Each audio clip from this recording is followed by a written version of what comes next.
just because of the experience that he's got in this championship. Okay, I'm under strict instructions from Chris. I'm not allowed to tip him because I'm so known as the worst tipster in the world. So I'll stay out of this one. Okay. Well, let's see what happens. So just as Andrew was saying, front-running style. Mark trying to get his big shots in early in the rally. Chris typically happy to absorb some of the pressure by going back from the table, but he's got great power as well. Both players trying to get as much topspin as they can to make the ball dip over the net, despite only having about 2% of the friction that you get on the modern high-friction sponge bats. But you talk to the players and they just say, well, why bother trying to get topspin when you only get 2%? And a lot of them say, well, if you can only get 2%, you've got to get all of that 2%. Andrew, how do you feel about the importance of getting topspin, or is that really a myth and all you're doing is hitting the ball flat? Yeah, that's a good point that you raised there. It's definitely a sport of margins, but certainly you can get a few % of spin on the bats, and they can be crucial in this sport. And there's Duran's backhand smash down the line. That's going to be a threat all the way through, I think. Yeah, we saw when Gavin played Mark that unless you get the ball very deep, he comes in like he did there and takes it early and very hard and flat. Yeah, and with someone with such good footwork as Gavin Rungay, to put him out of the tournament, Chris knows what a threat Mark's going to be here. He's playing better than ever. He's trained really hard with his compatriot Oriol Monzo, who's playing in the next match. So Andrew, I like asking questions like this. I know you've been training with Chris, so who usually wins? You know, it varies each season, year by year or month by month when we prepare for this event. You know, he's a tough opponent. I mean, he's probably one of the factors why I won this tournament, so maybe now it will turn around where he wins the title. That's what I'm hoping for. Very diplomatic. Well done. Just thinking the same thing. Lovely stuff. So the support behind Chris Doran in the booth and also out in the audience. Sell out tonight at the Alexandra Palace. Chris Doran a point up, just off the end there, trying to get that little bit of topspin, not enough to bring the ball down onto the end of the table. A little bit of frustration, and back to 5-all. He's out of position again, Chris. Can he survive? Oh, he got back really well for that drop shot, but that forehand down the line, so powerful from Mark Duran. It came back, well done, Chris, but Duran able to put it away. Great Double stuff. point ball, Colin, very early. Yeah, early in the match. Oh, no, it's not. It's fine. That's called a false alarm. Oh, a weak forehand there. Well, Mark will be pleased he didn't play his double point ball, of course. And that one certainly dropped off a bit, didn't it? So, yeah, that was a dropping ball. Yeah, and Chris played it well, played it right into his crossover. Wasn't sure whether to play backhand or forehand. Was very late getting his forehand in on it. Even so, you'd expect Mark to just have lifted that one over. Now he's being careful to lift it, only just enough, top of net. Chris looks just mildly disgusted.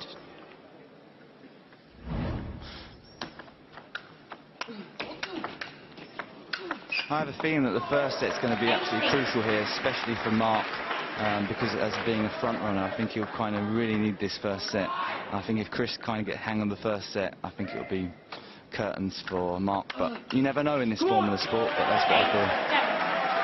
I think that's right. I think Mark, when he played Gavin, when he was ahead, he played really well. When he was under pressure in the second end, he did crumble a little bit, but Chris will be doing all he can to take this first end, of course, anyway. You know, a couple of very, very small margins not quite working out in Chris's favour. So he's got a 2-point deficit to pull back here with his serves if he can. That's a beautiful backhand. And then he had the brains not to hit the second one too hard, but in doing so, Mark was able to thrust it forward with his backhand. 3 points behind. Well, Andrew, you were saying, you know, if Mark's got a chance in this game, he's going to have to take the first. But it's tight. But Mark's, well, just a little bit ahead. Yeah, Mark's really come out of the blocks really well. Chris is holding his game off though. I think, you know, it's quite evenly poised at the moment. Yeah, nice touch from Chris to play the short return of serve. And then you see the faded forehands across to Mark's backhand, waiting for the big one, and he can swing wide of the forehand. Great stuff. Great change of wrist there from Chris Doran. Really talented player. Good finish.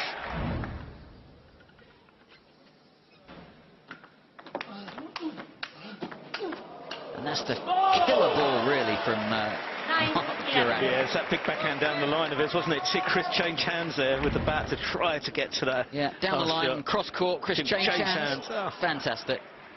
Unlucky, Chris. Yeah, I also feel that Mark's backhand's quite short and snappy. It's not the regular, you know, long backhand. It's quite snappy and short. Yeah, that's why I think, Andrew, it is very good when the ball is mid-table. If it's deep, that doesn't work so well. So I think it's crucial that Chris hits the baseline as much as possible into that backhand. Definitely.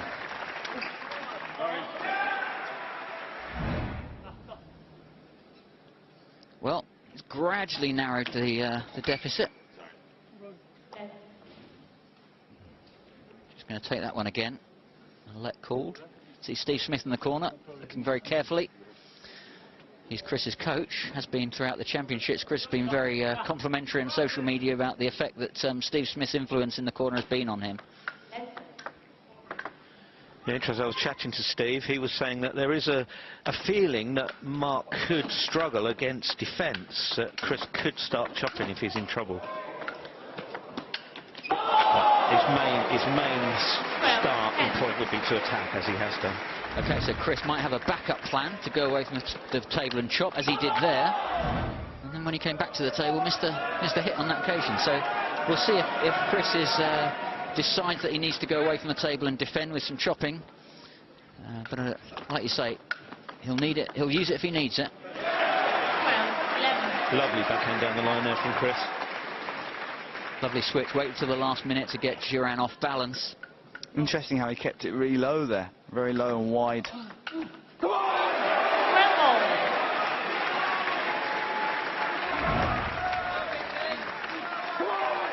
Now you see, good keeping it low and good depth meant that can go, but double point. I think it really is this time. It's Chris, isn't it, playing the double point? I think that's a great call. He's worked hard over several points to gradually work this back to 12 all. Double point ball, 2 points if he wins this one. Oh, gets a net against him. That's not good. And he was under pressure after that. He was under pressure there and can't convert it. Unlucky for Chris. That means that Mark Duran has a double point ball in hand, but he can't use it in this game because it's up to 15 points. And you can't use the double point ball to win the game. So at 13, it's too late to use it in that game. That adds a new dimension to the sport. What do you think of the double pointer? Is it very, very relevant, very important, Andrew? Yeah, in this code of the sport, it definitely is. I mean, it can sometimes make the difference if you win them points. They're vital.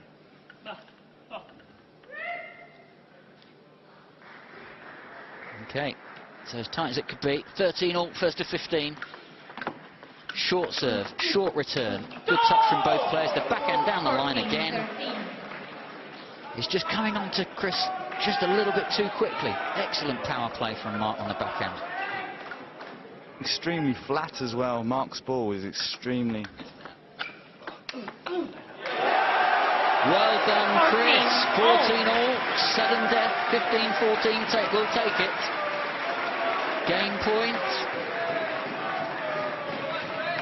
This has been a fantastic game. Mark has won the quick, sharp points. And Chris has won some of the longer topspin rallies. All top of the net, and Chris returned it and regained his balance. And another net, and Chris is still in there. Backhand down the line again. Chris apologising, drops his bat. 2 nets at game point. Drops the bat was rather generous there, Colin. Well, yeah, and actually, Mark Duran's going to have to play with that bat in a minute when they change ends. Maybe he'll get it changed. Yeah, I think he'll check it, that's for sure. Yeah, so Andrew still thinks that Chris Doran will come back from behind. And you can see there on the split screen, table 2, Vladislav Kushenko.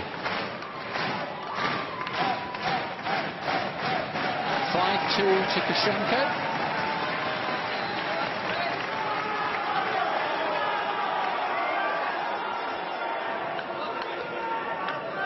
So, first game, and the left-handed Russian taking an early lead of 6-2. We'll keep you up to date with that one. Second game, Kushenko playing Doran-Duran serve. Lubomir Piste.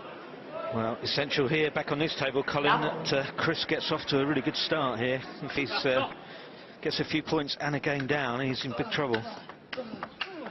Nice return of serve, long push to Mark's backhand, but still didn't win the point. So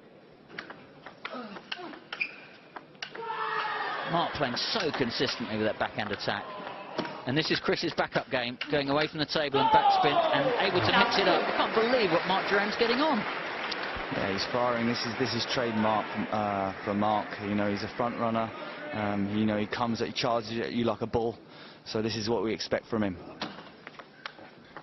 Yeah, very impressive. Aggressive game. Look at that power. Speed at getting around. 30-year-old. From near Barcelona, Catalonian, as is his teammate Oriol Monzo. Well, desperate for that point, really was. Get 4-0 down, he was in severe trouble. Yeah, good pullback. So, Chris Doran surviving. Just needs to cut out those errors, doesn't he, Andrew? Yeah, that was slightly cheap there, but I think his next points now will be absolutely crucial. We don't need that, Chris. Just off the end.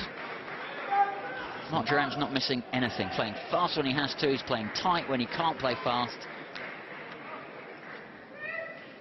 And he's not missing anything. Very, very difficult for Chris Doran. Well, Chris, he's the last Brit standing, and he's in trouble here. And that's a beauty. You see the way he pulled his wrist back there. Yeah, that's trademark Chris Doran there. You know, that fade shot, I've seen it so many times against me in the training, and that's what he's best at. Well done, Chris. And then keeping the wrist solid, going with the arc of the body movement into the forehand. Yeah, that was gambling for Chris. He took both of those early, didn't he? Stepped in. He likes to be away from the table a little bit, but he moved in, took it early. It paid off, but then another unforced error. Yeah, so Chris is going to need a combination of working out when to go away from the table, when to topspin, when to smash hard, when to backspin the ball. And a bit of a combination of everything to get to that point. The crowd are on their feet. 4-6. Now that is determination to stay in the point, isn't it? Above his head. Best recovery shot we've seen in the championship, Tony, isn't it? Absolutely brilliant, Chris. Let's see if this can be the turning point now for Chris. You know, when you win a point like that, that sometimes can hurt your other opponent. Well, let's see. Chris looks confident there. Just missed the forehand again. So he's still just feeling his way out to find his range and the bad angles exactly. 7-5. Yeah, that time he just took a bit of pace off, didn't he, and played it shorter, and Mark just stretched to it and didn't move his feet. Exactly, yeah. I think Chris needs to vary the length a bit more, to be honest. Needs to bring in some short ones, long ones, keep varying it so Mark's unaware of what to do. Yeah, long push return, backhand to backhands. That's pretty amazing stuff. You really have to admire Mark there. That block from Chris's big backhand was an incredible shot.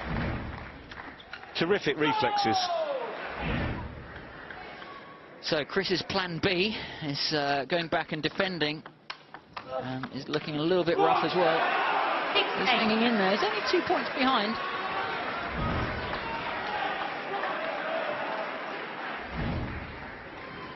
Mark missed a power shot. Just on table 2, had a bit of a recovery. Kushenko no longer winning. 11 all. Piste got back into getting back into the game. Well, Chris, you're running out of points here, so you need to figure out a plan right now. 9-7. He's looks like he's being outclassed to me, Andrew, but he's never away more than a couple of points away. He's still got a chance. Oh, yes, certainly he has, yeah. I mean, he's in a tough situation, but I feel Chris, you know, is still very much in this match. Again, the backhand down the line, but Chris is getting more ready for that now. 10-7. Longer rally. Definitely credit to Mark, though. He's really playing well, taking the ball on and being very, very aggressive. Yeah, never seen Mark be this solid. And there's a backhand down the line this time from Chris Doran. Absolutely wonderful stroke. Lots of top spin to try and make the ball come down. Mark couldn't quite get there. Yeah, good from Chris. The crowd are desperate to get behind the Englishman, of course, so he just needs a few more of those, get the crowd behind him, and that could have helped him to turn the tide. Oh, Chris. Yeah, that was important. That was a bit cheap there from Chris, so definitely he'll be a bit frustrated with that ball. Another short serve and a good backhand attack, but Mark coming back at him. Oh, that's a wonderful shot. 11-9. Had to put his right foot forward, didn't have the body to do it, but played the shot with the arm. Beautiful shot. See, he has to go in with his right foot forwards. Couldn't get a turn of the body, but his elbow and wrist, fantastic.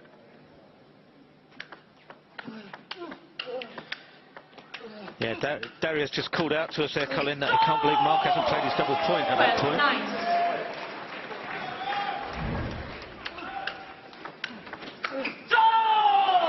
Yeah, you wouldn't want to save your double point ball for the third game. This is his last chance to take it at 12 points. Oh, backhand down the line, amazing. So now Mark Duran can't take a double point ball now that he's on 13 points. But 13-9 up, 4-point cushion, might not need it. Only 2 points away from victory. Chris would love another double point one, double point ball, of course. 9-14. Yeah. Well, that'll only come in the final, which the final's going to be best of 5 with 2 double point balls.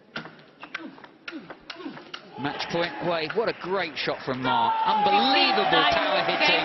Mark Duran delighted. Chris Doran very sad. We see the Englishman go out. Mark Duran, he's absolutely delighted to beat one of the most experienced sandpaper bat players in the world. He's through to the semi-final. See you after the break.